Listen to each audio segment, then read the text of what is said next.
You ask Tiger to solve. This deals with linear equations with one unknown. The final result is x equals 5/2. Let's solve it step by step.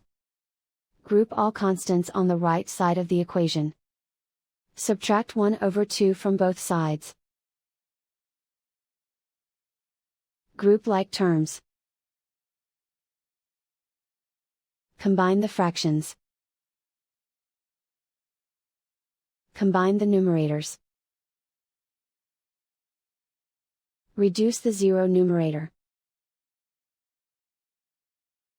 Simplify the arithmetic. Convert the integer into a fraction.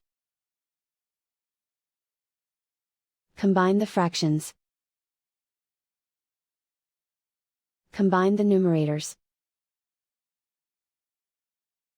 And so the final result is x equals 5/2.